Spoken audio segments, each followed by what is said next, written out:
400 करोड़ की लागत से बनकर तैयार रातू रोड एलिवेटेड कॉरिडोर 19 जून को नितिन गडकरी करेंगे उद्घाटन। राजधानी रांची के लोगों को एक ही महीने में दूसरी सौगात मिलने वाली है।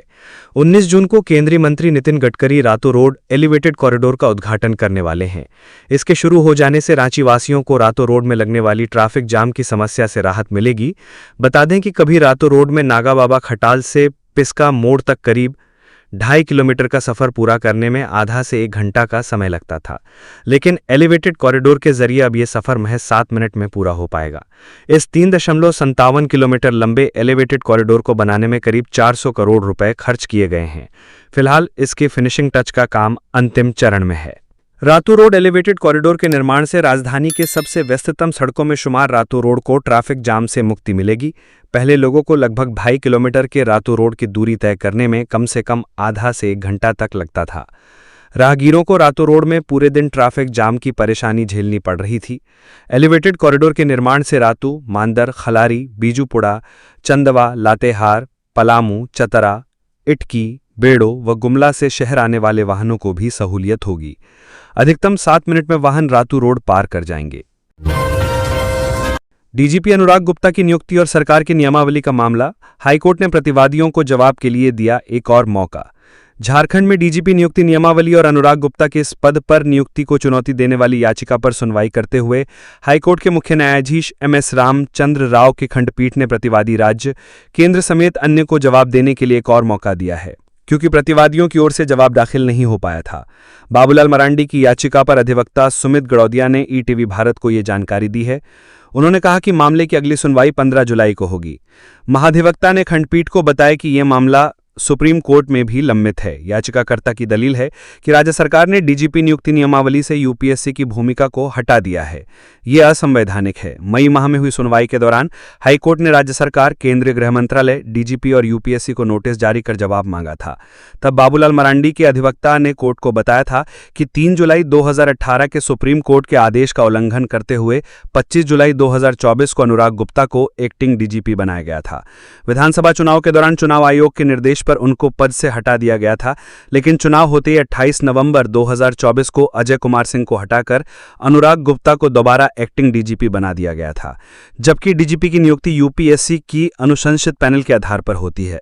याचिका के मुताबिक इस मामले में सुप्रीम कोर्ट का स्पष्ट निर्देश है कि जब तक राज्य सरकार कोई कानून नहीं बनाती है, तब तक डीजीपी की नियुक्ति के लिए यूपीएससी से पैनल अनुशंसित करने की प्रक्रिया पूरी करना अनिवार्य है। पलामू में बाप बेटे की मौत, कुआं से लोटा निकालने के दौरान हुआ हादसा। पलामू जिला में सोमवार को दर्दनाक हादसा हो गया, जहां कुआं से लोटा निकालने के चलते बाप बेटे की दम घुटने से मौत हो गई। घटना जिला के हुसैनाबाद थाना क्षेत्र के सहियारा गांव की है। मृतकों में 65 वर्षीय जगत रजवार और 32 वर्षीय बेटा मुन्ना रजवार शामिल है। इस घटना के बाद परिजनों ने इसकी सूचना पुलिस को दी, जिसके बाद दोनों के शवों को पुलिस एवं ग्रामीणों की मदद से बाहर निकाला गया। इस दौरान दोनों के शवों को पोस्टमार्टम के लिए हुसैनाबाद अस्पताल भेज दिया गया। घटना के संबंध में ग्रामीणों ने बताया कि सोमवार सुबह मुन्ना रजवार कुएं के पास लोटा लेकर कुछ काम कर रहा था। इसी बीच लोटा कुएं में गिर गया, जिसे निकालने मुन्ना कुएं में उतर गया। जब काफी देर बाद भी वो वापस नहीं आया तो उसे देखने पिता जगत रजवार भी कुएं में उतर गए। जानकारी के मुताबिक कुएं में पानी नहीं था, लेकिन कुआं काफी संकरा था, जिसकी वजह से बाप बेटे की दम घुटने से मौत हो गई। इधर अनुमंडल पदाधिकारी गौरांग महतो ने मृतक के आश्रितों को हर संभव मदद दिलाने का भरोसा दिलाया है। झारखंड में कब शुरू होगी खुदरा शराब की बिक्री? 1 माह पहले ही मिल चुकी है स्वीकृति। झारखंड में नई उत्पाद नीति को कैबिनेट से मंजूरी मिले 1 माह हो गया है, लेकिन अब तक इसे लागू नहीं किया जा सका है। उत्पाद विभाग ने इस वर्ष फरवरी में नई उत्पाद नीति का ड्राफ्ट जारी किया था। नीति पर मिले सुझाव व आपत्ति पर विचार के बाद ड्राफ्ट को मार्च में अंतिम रोक दिया गया। इसके बाद उत्पाद नीति को वित्त विभाग, विधि विभाग व राजस्व परिषद के पास सहमति के लिए भेजा गया।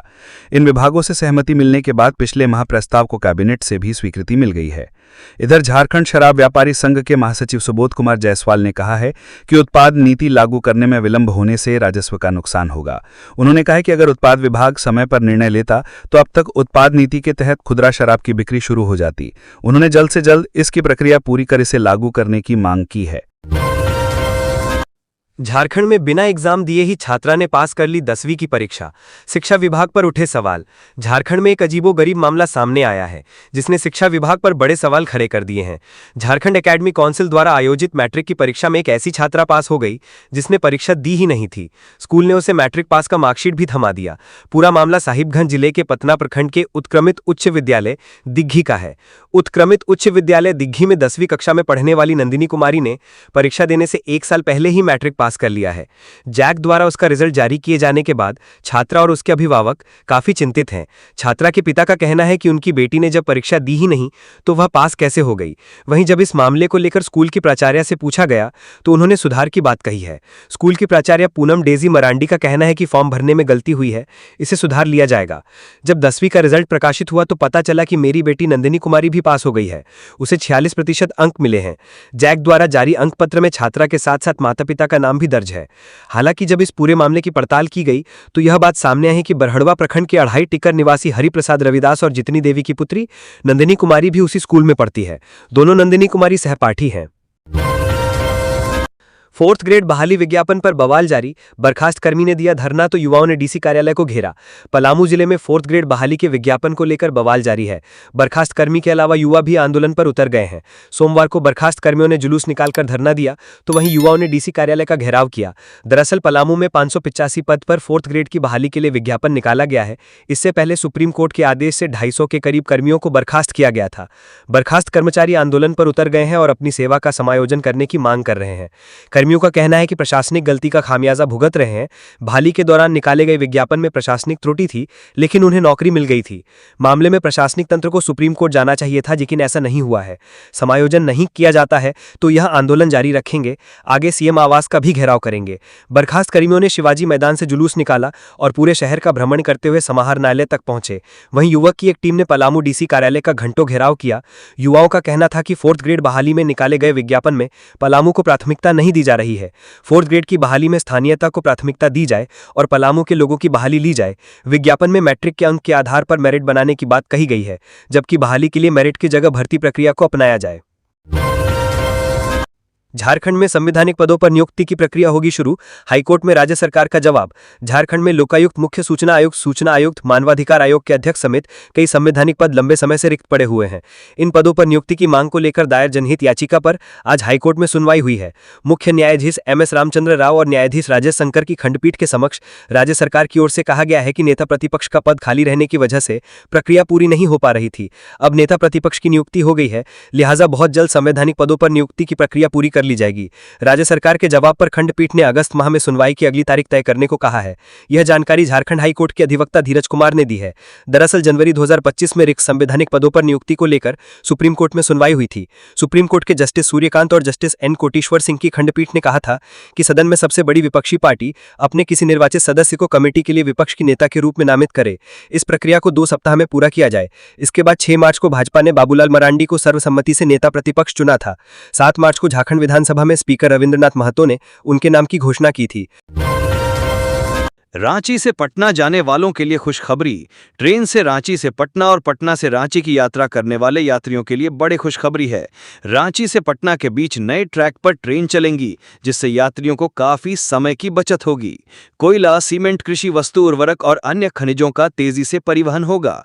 इससे ऊर्जा उत्पादन और औद्योगिक विकास को भी बल मिलेगा।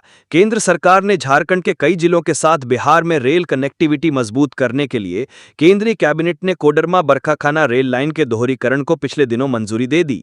133 किलोमीटर की इस महत्वाकांक्षी योजना के लिए 3063 करोड़ रुपए आवंटित की गई है। इस परियोजना के पूरा होने पर रेल मार्ग के दोहरीकरण से नई यात्री और मालवाहक ट्रेनें चलेंगी। इस रूट से झारखंड में कोडरमा, चतरा, हजारीबाग और रामगढ़ जिले की कनेक्टिविटी बढ़ जाएगी। रेलवे के इस प्रोजेक्ट के तहत 17 बड़े पुल, 180 छोटे पुल, 42 रेलवे ओवरब्रिज और 13 रेलवे अंडर पुल का निर्माण होगा। ये रेल लाइन कोडरमा, चतरा, हजारीबाग व रामगढ़ जिले से होकर गुजरेगी। इसका सीधा लाभ 938 गांव और 15 लाख से अधिक लोगों को मिलेगा। अभी सिंगल लाइन वाले रूट पर फिलहाल पटना रांची पटना वंदे भारत एक्सप्रेस ट्रेन चलती है। अभी गोमो बोकारो स्टील सिटी के रास्ते चलने वाली वंदे भारत ट्रेन को जनशताब्दी एक्सप्रेस की तुलना में रांची से पटना जाने में 2 घंटे कम लगते हैं।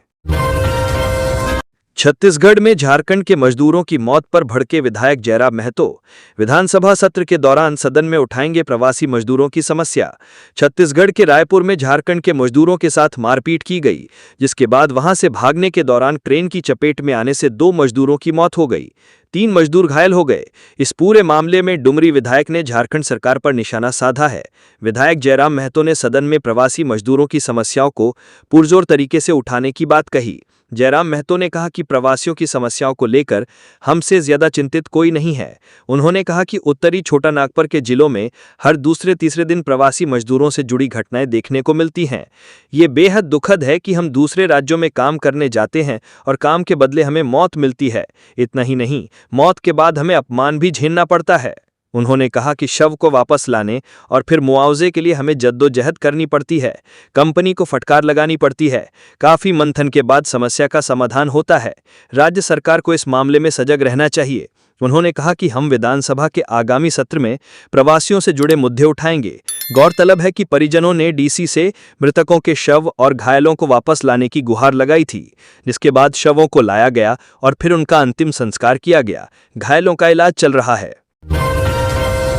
जनता दरबार में भू माफियाओं के खिलाफ कार्रवाई, म्यूटेशन में लापरवाही पर डीसी सख्त। रांची जिले में जमीन से जुड़ी समस्याओं को लेकर सोमवार को उपायुक्त सहजना दंडाधिकारी मंजूनाथ भजंत्री के जनता दरबार में कई अहम मामले सामने आए।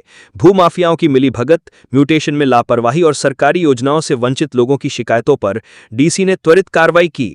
वहीं शहर और कांके हचल से जुड़ी जमीन विवादों में डीसी ने संबंधित अधिकारियों को सख्त निर्देश दिए। जनता दरबार में रामेश्वर कुमार यादव ने अपनी समस्या रखते हुए बताया कि उन्होंने करमटोली स्थित एक जमीन वर्ष 2020 में खरीदी थी और तभी से म्यूटेशन के लिए प्रयासरत थे। इस दौरान कुछ भूमाफिया फर्जी दस्तावेज बनाकर उस जमीन को किसी अन्य व्यक्ति को बेचने की कोशिश कर रहे थे। यादव ने उपायुक्त को बताया कि लगातार प्रयास के बावजूद न तो म्यूटेशन हो रहा था और न ही उनकी शिकायतों पर कोई सुनवाई हो रही थी। उपायुक्त के आदेश पर त्वरित कार्रवाई हुई और म्यूटेशन की प्रक्रिया पूरी कर दी गई। समाधान के बाद रामेश्वर ने कहा, थैंक यू डीसी सर, भूमाफियाओं का मंसूबा नाकाम हो गया। जनता दरबार में कांके अंचल से भी एक गंभीर मामला सामने आया, जिसमें मौजा मदनपुर के अंतर्गत फर्जी दस्तावेज के आधार पर म्यूटेशन कर जमीन हड़पने की कोशिश की गई। पीड़ित ने मानसिक प्रताड़ना और परिवार को मिल रही धमकियों की जानकारी दी। उपायुक्त ने मामले की गंभीरता को देखते हुए अंचल सर्वे अधिकारी को जांच का निर्देश देते हुए कहा कि दोषी पाए जाने वालों पर कड़ी कार्रवाई की जाएगी। झारखंड में इस तारीख से पहले हो सकती है सूचना आयुक्तों की नियुक्ति, पीआईएल पर सुनवाई स्थगित। झारखंड हाईकोर्ट ने राज्य सूचना आयोग में सूचना आयुक्तों की नियुक्ति को लेकर अवमानना याचिका सहित अन्य जनहित याचिकाओं पर एक साथ सुनवाई की। Chief justice MS Ramchandra Rao और जस्टिस राजेश शंकर की खंडपीठ ने मामले की सुनवाई के दौरान राज्य सरकार का पक्ष सुना। खंडपीठ ने सरकार के जवाब को देखते हुए मामले की सुनवाई स्थगित कर दी। खंडपीठ ने कहा कि अगली सुनवाई के पूर्व नियुक्ति प्रक्रिया पूरी की जाए। मामले की अगली सुनवाई के लिए खंडपीठ ने 4 अगस्त की तिथि निर्धारित की। झारखंड हाईकोर्ट को इससे पहले राज्य सरकार की ओर से बताया गया कि सूचना आयुक्तों की नियुक्ति के लिए आवेदन मंगाया गया है, प्रक्रिया चल रही है। सूचना आयुक्तों की नियुक्ति प्रक्रिया जल्द पूरी कर ली जाएगी। प्रार्थी राजकुमार की ओर से अधिवक्ता अभय कुमार मिश्रा ने पैरवी की। उन्होंने बताया कि सरकार नियुक्ति में टाल मटोल कर रही है। प्रार्थी राजकुमार ने हाईकोर्ट में अवमानना याचिका दायर की है। उन्होंने राज्य सूचना आयुक्तों की नियुक्ति मामले में हाईकोर्ट के आदेश का अनुपालन कराने की मांग की है। लोकायुक्त, राज्य मानवाधिकार आयोग, महिला आयोग, पुलिस शिकायत अथॉरिटी सहित लगभग 12 संवैधानिक संस्थाओं में अध्यक्ष और सदस्यों के खाली पदों को भरने को लेकर एडवोकेट एसोसिएशन व अन्य की ओर से अलग अलग जनहित याचिका दायर की गई है। हजारीबाग में लचर बिजली व्यवस्था के खिलाफ धरने पर बैठे सांसद, जीएम कार्यालय का भी घेराव। हजारीबाग जिले में लचर विद्युत व्यवस्था के खिलाफ सांसद मनीष जायसवाल ने हजारीबाग जीएम कार्यालय का घेराव किया और कार्यकर्ताओं संग धरने पर बैठे। दरअसल हजारीबाग में पिछले 20 दिनों से बिजली की स्थिति बेहद खराब हो गई है। शहर के लोगों को महज 4 से 5 घंटे ही बिजली मिल रही है, वहीं ग्रामीण क्षेत्रों में मात्र 1-2 घंटे बिजली आपूर्ति की जा रही है। इसे देखते हुए सांसद की अगुवाई में कार्यकर्ता और आम जनता ने जीएम कार्यालय घेराव के माध्यम से अपना विरोध दर्ज कराया। इस दौरान सदर विधायक प्रदीप प्रसाद, बरही विधायक मनोज मनोज यादव और बड़कागांव विधायक रोशनलाल चौधरी भी मौजूद रहे। हजारीबाग में पिछले 20 दिनों से लचर विद्युत व्यवस्था से लोगों को काफी परेशानी हो रही है। भीषण गर्मी में अनियमित बिजली आपूर्ति से लोगों को जीना मुहाल हो गया है। व्यावसायिक वर्ग के लोगों को भी दिक्कत हो रही है।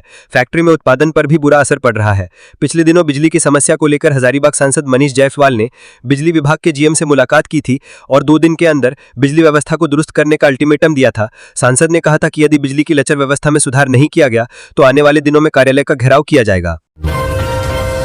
झारखंड के कॉलेजों में इंटर की पढ़ाई बंद, +2 स्कूलों में सीटें नाकाफी।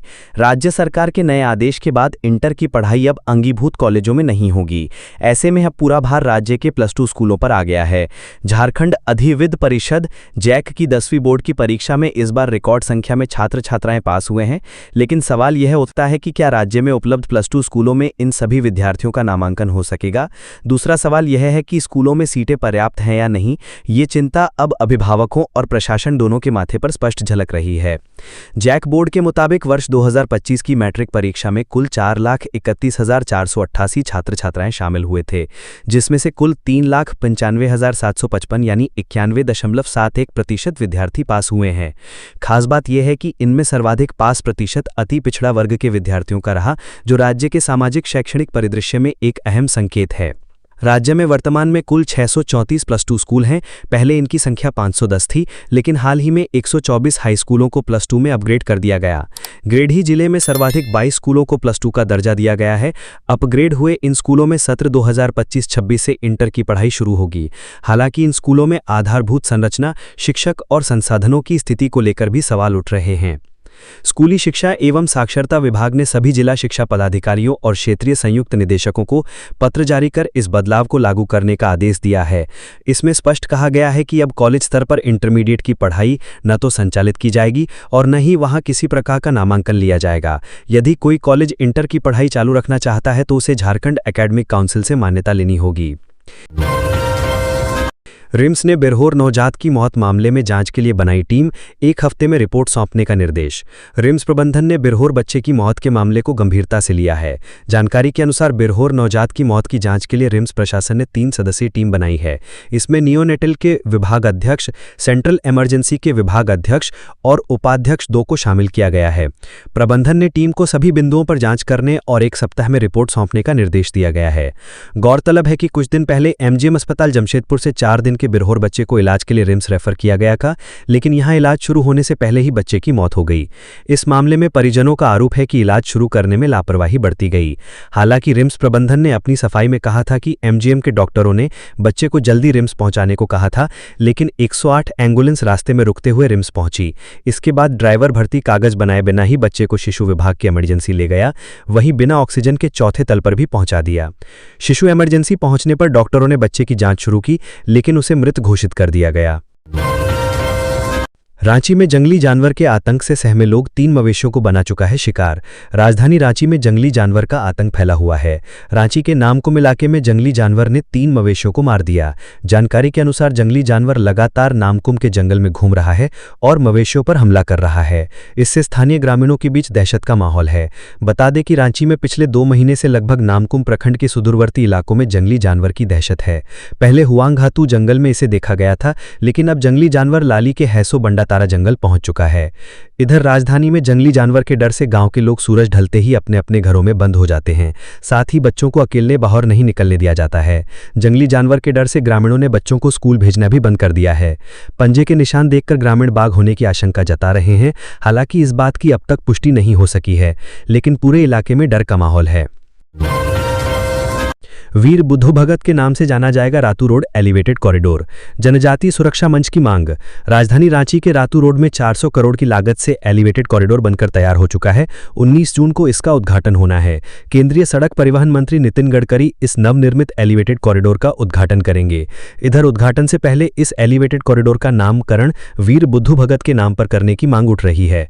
जनजातीय सुरक्षा मंच के मीडिया प्रभारी और झारखंड प्रदेश मुखिया संघ के अध्यक्ष सोमा उरांव ने रातू रोड एलिवेटेड कॉरिडोर का नामकरण वीर बुद्धू भगत के नाम पर करने की मांग की है। उन्होंने कहा कि 19 जून को केंद्रीय मंत्री नितिन गडकरी इस एलिवेटेड कॉरिडोर का उद्घाटन करेंगे। शहीद वीर बुद्धू भगत ऐसे स्वतंत्रता सेनानी थे जिन्होंने अंग्रेजों और जमींदारों के छक्के छुड़ा दिए थे।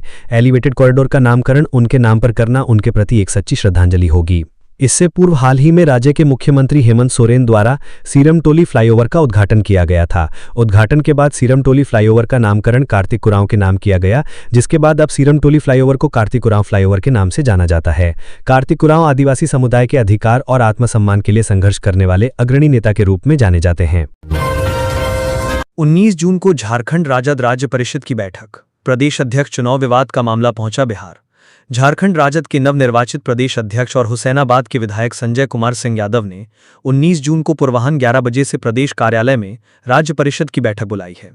इस बैठक में पार्टी के मुख्य प्रवक्ता डॉक्टर मनोज कुमार, झारखंड सरकार में श्रम मंत्री संजय प्रसाद यादव, विधानसभा में राजद विधायक दल के नेता सुरेश पासवान, विधायक नरेश सिंह, सभी विधानसभा के राज्य परिषद के सदस्यों के साथ साथ सभी जिला अध्यक्ष, महानगर अध्यक्ष मुख्य रूप से उपस्थित रहेंगे। प्रदेश राजद की ओर से नवनिर्वाचित प्रदेश अध्यक्ष संजय सिंह यादव को लगातार बधाई देने वाले नेता प्रदेश कार्यालय पहुंच रहे हैं। राजद के वरिष्ठ नेता व पूर्व विधायक और कई बार राजद के प्रदेश अध्यक्ष रहे गौतम सागर राणा, महासचिव सह मीडिया प्रभारी कैलाश यादव ने संजय सिंह यादव को निर्विरोध प्रदेश राजद अध्यक्ष बनने पर शुभकामनाएं दी। सरकारी अस्पताल की पर्ची पर मरीजों को निजी अस्पतालों में किया जा रहा रेफर, सांसद मनीष जायसवाल ने लगाया बड़ा आरोप। हजारीबाग में स्वास्थ्य व्यवस्था को लेकर सांसद मनीष जायसवाल ने बड़ा आरोप लगाया है। उनका आरोप है कि सरकारी अस्पताल की पर्ची पर मरीजों को निजी अस्पतालों में रेफर किया जा रहा है। मामला बरही अनुमंडल अस्पताल का है, जहां इलाज के लिए आए एक मरीज को हजारीबाग के एक निजी प्रतिष्ठित अस्पताल में रेफर कर दिया गया। पर्ची में बकायदा लिखा है निजी अस्पताल का नाम लिखकर रेफर किया गया है। इस मामले को लेकर हजारीबाग के सांसद मनीष जायसवाल ने कहा कि राज्य में स्वास्थ्य व्यवस्था चरमरा गई है। अब तो हद हो गई है, सरकारी पर्ची पर ही मरीज को निजी अस्पताल में रेफर किया जा रहा है। जिस तरह से मरीजों को एक खास अस्पताल में रेफर किया जा रहा है, उसने सारी हदें पार कर दी हैं। जिला प्रशासन को डॉक्टर के खिलाफ कार्रवाई करनी चाहिए। सेना की फर्जी मुहर बनाने वाले गिरोह का भंडाफोड़, 2 गिरफ्तार। पुलिस ने भारतीय सेना के नाम पर फर्जी मुहर बनाने वाले गिरोह का पर्दाफाश किया है। इस मामले में 2 व्यक्तियों को गिरफ्तार किया गया है। उनके पास से भारी मात्रा में फर्जी रबर स्टाम्प, मोबाइल, कंप्यूटर उपकरण समेत अन्य आपत्तिजनक सामग्री बरामद की गई है। वरिष्ठ पुलिस अधीक्षक रांची को गुप्त सूचना मिली थी कि नामकुम स्थित मिलिट्री हॉस्पिटल परिसर के पास संचालित राठौड़ जनरल स्टोर के माध्यम से सेना के वरिष्ठ अधिकारियों के नाम पर फर्जी मोहरें बनाई जा रही हैं। सूचना की गंभीरता को देखते हुए एसएसपी ने नामकुम थाना से एक विशेष टीम गठित कर कार्रवाई का निर्देश दिया। डिजिटल जनगणना होने पर झम्मू ने जताई डाटा हैक होने की आशंका, गृह मंत्रालय की अधिसूचना को बताया भ्रामक। भारत सरकार के गृह मंत्रालय द्वारा जनगणना को लेकर आज जारी अधिसूचना को लेकर झारखंड मुक्ति मोर्चा ने केंद्र सरकार की मंशा पर सवाल उठाया है। अधिसूचना को भ्रामक बताते हुए झम्मू के केंद्रीय महासचिव सुप्रियो भट्टाचार्य ने कहा कि जिस तरह से जनगणना का शेड्यूल जारी किया गया है, उससे साफ है कि निर्वाचित सदनों में महिलाओं के आरक्षण को अगले 5 वर्षों के लिए टाले जाने की योजना केंद्र सरकार की है। संवाददाता सम्मेलन के दौरान एक सवाल के जवाब में झम्मू नेता ने बिहार विधानसभा चुनाव में इंडिया ब्लॉक में झम्मू की उपेक्षा पर कहा कि दोनों दलों को गठबंधन धर्म याद रखना चाहिए। जब राजद के सिर्फ एक विधायक होते हुए भी उन्हें 5 वर्ष मंत्रिपरिषद में रखा गया, तो उनको भी गठबंधन धर्म याद रखना चाहिए। सुप्रियो भट्टाचार्य ने साफ किया कि पार्टी की इच्छा है कि रातू फ्लाईओवर का नामकरण राज्य के प्रतीक पुरुष शिबू सोरेन के नाम पर हो। झम्मू नेता ने पूछा कि भारत सरकार बताए कि जनगणना के फॉर्मेट में अलग सरना धर्म कोड होगा कि नहीं। पूरी जानकारी अधिसूचना के माध्यम से दी गई है, तो फॉर्मेट जारी क्यों नहीं किया गया। झम्मू नेता ने आशंका जताई कि डिजिटल जनगणना होगा तो डाटा लीक होने का खतरा बना रहेगा। आदिवासी, मूलवासी, अल्पसंख्यक ओबीसी के हितों पर खतरा है। दीपक प्रकाश ने सीएम हेमंत सोरेन को दी चुनौती, कहा बिहार चुनाव में नहीं मिले तरजीही तो राजद कोटे के मंत्री को हटाकर दिखाएं। विधानसभा चुनाव भले ही बिहार में होने वाला है, लेकिन इससे लेकर सियासत झारखंड में भी तेज है। बिहार विधानसभा चुनाव को लेकर हो रही इंडिया गठबंधन की बैठक से झारखंड मुक्ति मोर्चा को दूर किए जाने पर बीजेपी लगातार हमलावर है। बिहार बीजेपी के सह प्रभारी दीपक प्रकाश ने जेएमएम पर हमला बोलते हुए कहा कि अगर जेएमएम को इंडिया गठबंधन के द्वारा वहां चुनाव नहीं लड़ाया जाता है, तो हेमंत सोरेन में यदि दम है तो वे राजद के जो मंत्री यहां बने हैं उन्हें अपने मंत्रिमंडल से बाहर करें, तब समझ में आएगा कि उनमें ताकत है। रांची में मीडिया कर्मियों से बात करते हुए दीपक प्रकाश ने कहा कि बिहार की जनता सब कुछ जानती है और इस बार का चुनाव काफी महत्वपूर्ण होगा। राजद पर हमला बोलते हुए दीपक प्रकाश ने कहा कि बिहार में राजद के पास संगठन नहीं है, वहां तो सिर्फ लालू यादव का परिवार जो परिवारवाद की राजनीति करता है। बिहार में 8 से 9 विधानसभा में ट्राइबल की अच्छी खासी आबादी है जो राजनीति में सहभागिता पैदा करते हैं। उन्होंने कहा कि अगर राजद और जेएमएम एक दूसरे के नेचुरल गठबंधन के एक दूसरे के पूरक हैं, तो बिहार में चुनाव से लड़ना था ही। बोकारो में दोस्तों संग दामोदर में नहाने गई युवक की डूबने से मौत। बोकारो जिले के हरला थाना क्षेत्र बरुआ घाट पर दामोदर नदी में डूबने से एक युवक की मौत हो गई। घटना रविवार की बताई जाती है। मृत युवक की पहचान चास जोड़ा मंदिर निवासी अमन कुमार 24 वर्ष के रूप में की गई है। अमन अपने दोस्तों के साथ नदी में स्नान करने गया था। स्नान के दौरान पानी के नीचे पैर फंस जाने से अमन गहराई में चला गया। सूचना मिलते ही हरला थाना के इंस्पेक्टर अनिल कच्छप मौके पर पहुंचे और स्थानीय गोताखोरों की मदद से अमन को बाहर निकलवाया, लेकिन उसकी मौत हो चुकी थी। पोस्टमार्टम के बाद शव परिजनों को सौंप दिया गया। पुलिस यूडी केस दर्ज कर मामले की जांच में जुट गई है। कोकर में अतिक्रमण पर चला नगर निगम का डंडा, ठेले गुमटी हटाए गए, सामान जब्त। रांची नगर निगम की टीम ने आज सोमवार को कोकर इलाके में अतिक्रमण हटाओ अभियान चलाया। इस दौरान सड़कों और फुटपाथ पर बनाए गए अस्थायी ठेले, गुमटी और खोमचे हटाए गए। टीम ने कई जगहों से सामान भी जब्त किया। नगर निगम की एनफोर्समेंट टीम ने आज सुबह अभियान की शुरुआत की। कोकर मुख्य चौराहे और आसपास की सड़कों पर लगे हुए ठेला, गुमटी और दुकानों के बाहर फैलाए गए सामान हटाए गए। कई जगहों पर दुकानदारों ने पहले से ही अपने सामान हटा लिए थे। जहां सामान नहीं हटाए गए थे, वहां निगम की टीम ने कार्रवाई करते हुए सामान जब्त कर लिए। नगर निगम ने कहा कि सार्वजनिक जगहों पर अतिक्रमण की वजह से ट्रैफिक जाम की समस्या उत्पन्न होती है। लोगों को चलने में दिक्कत होती है। खासकर कोकर जैसे भीड़-भाड़ वाले इलाके में सड़क किनारे अतिक्रमण के कारण आए दिन जाम की स्थिति बन जाती है। इसी को देखते हुए निगम ने ये अभियान चलाया। अभियान के दौरान किसी तरह की अव्यवस्था न हो, इसके लिए निगम की टीम के साथ इन्फोर्समेंट की पूरी टीम तैनात थी। अधिकारी मौके पर मौजूद रहे। ग्रामीण हाट बाजारों की बदलेगी तस्वीर, चान्हो मांडर में 1 करोड़ 73 लाख रुपए की योजना का शिलान्यास। ग्रामीण अर्थव्यवस्था को सशक्त करने की दिशा में झारखंड सरकार ने एक और महत्वपूर्ण कदम उठाया है। राज्य की कृषि, पशुपालन एवं सहकारिता मंत्री शिल्पी नेहा तिर्की ने चान्हो प्रखंड के टांगर कृषि हाट बाजार और मांडर प्रखंड के टांगर बसली हाट बाजार में 1.73 करोड़ रुपए की लागत से शेड निर्माण योजना का शिलान्यास किया। इस योजना के तहत हाट बाजार परिसर में 2300 वर्ग फुट का आधुनिक शेड, सोलर लाइट, स्वच्छ पेयजल तथा महिला पुरुषों के लिए अलग शौचालय की व्यवस्था की जाएगी। इसका उद्देश्य हाट बाजारों को ग्रामीण कृषि व्यापार के आधुनिक केंद्रों में तब्दील करना है। मंत्री शिल्पी नेहा तिर्की ने कहा कि ग्रामीण हाट बाजार हमारी अर्थव्यवस्था की नींव है। मौसम की मार झेल रहे किसानों और छोटे विक्रेताओं को अब बेहतर संरचना मिलेगी। उन्होंने ये भी कहा कि पूर्व में विधायक रहते हुए उन्होंने इन दोनों बाजारों में 4-4 शेड का निर्माण कराया था और अब मंत्री के रूप में व्यापक योजना की नींव रखी जा रही है। मंत्री ने जनता से योजना की निगरानी की अपील करते हुए कहा कि सरकार योजनाएं बनाती है, लेकिन उसकी सही क्रियान्वयन की जिम्मेदारी समाज की भी है। उन्होंने राजनीतिक चेतावनी भी दी कि कुछ नेता केवल धर्म के नाम पर समाज को बांटते हैं, जबकि जनता के असली मुद्दों से उनका कोई सरोकार नहीं होता। कृषि विभाग की योजनाओं की जानकारी के लिए तैयार की गई पत्रिका का उल्लेख करते हुए उन्होंने कहा कि इससे गांव के अंतिम व्यक्ति तक जानकारी पहुंचाना संभव होगा। आजसू छात्र संघ 22 जून को बलिदान दिवस मनाएगा, बनी रणनीति। आजसू छात्र संघ के वरिष्ठ नेता और आंदोलनकारी प्रवीण प्रभाकर ने आज रांची स्थित केंद्रीय कार्यालय में आयोजित आजसू छात्र संघ की बैठक को संबोधित किया। उन्होंने कहा कि 22 जून को बलिदान दिवस के माध्यम से राज्य के नवनिर्माण के लिए हुंकार भरेंगे। श्री प्रभाकर ने कहा कि झारखंड राज्य के निर्माण में छात्रों और युवाओं की ऐतिहासिक भूमिका रही है और अब समय आ गया है कि वे पुनः जनता के हक और अधिकारों की लड़ाई में आगे आएं। बैठक की अध्यक्षता आजसू छात्र संघ के प्रदेश अध्यक्ष ओम वर्मा ने की, जबकि संचालन कार्यकारी अध्यक्ष बबलू महतो ने किया। ओम वर्मा ने बताया कि 22 जून को रांची में आयोजित बलिदान दिवस ऐतिहासिक होगा। इसे सफल बनाने के लिए छात्र संघ के कार्यकर्ता पूरी ताकत से जुट गए हैं। इस समारोह में राज्य भर से कार्यकर्ताओं के जुटने की संभावना है। कार्यकारी अध्यक्ष बबलू महतो ने झारखंड सरकार पर हमला बोलते हुए कहा कि वर्तमान सरकार ने छात्रों और युवाओं से सिर्फ वादे किए, लेकिन उन्हें निभाया नहीं। उन्होंने आरोप लगाया कि झामुमो सरकार रोजगार और बेरोजगारी भत्ते के मुद्दे पर विफल रही है। शिक्षा व्यवस्था को लेकर भी कोई ठोस प्रयास नहीं किए गए हैं। जमशेदपुर के टाटा स्टील प्लांट में मालगाड़ी की चपेट में आकर ठेका मजदूर की मौत। टाटा स्टील के जमशेदपुर प्लांट में मालगाड़ी के इंजन की चपेट में आकर एक ठेका मजदूर की मौत हो गई। ये घटना रविवार देर रात की है। मृतक की पहचान सुनील कुमार सिंह 34 वर्ष के रूप में की गई। वह बिहार के सासाराम की रहने वाला था। वर्तमान में जमशेदपुर के आस्था ट्विन सिटी स्थित सिग्नात अपार्टमेंट में किराए के फ्लैट में रहता था। परिवार में पत्नी और 3 माह का एक बच्चा है। टाटा स्टील के प्रवक्ता ने बताया कि कंपनी के लॉजिस्टिक ऑपरेशन में रविवार रात को हुई घटना में एक व्यक्ति की मौत हुई है। सुनील कुमार सिंह के भाई संदेश कुमार बिहार के सासाराम में अधिवक्ता हैं। उनके एक रिश्तेदार को कंपनी के अधिकारियों ने सूचना दी, जिसके बाद घटना की जानकारी परिजनों को दी गई। राफिया नाज ने कहा, झारखंड में महिला आयोग का न होना एक बड़ा अपराध। प्रदेश भाजपा प्रवक्ता राफिया नाज ने कहा है कि राज्य महिला आयोग का गठन अब तक नहीं हो पाया है। ये न केवल एक प्रशासनिक विफलता है, बल्कि सरकार की महिलाओं के प्रति सोच को भी बेनकाब करता है।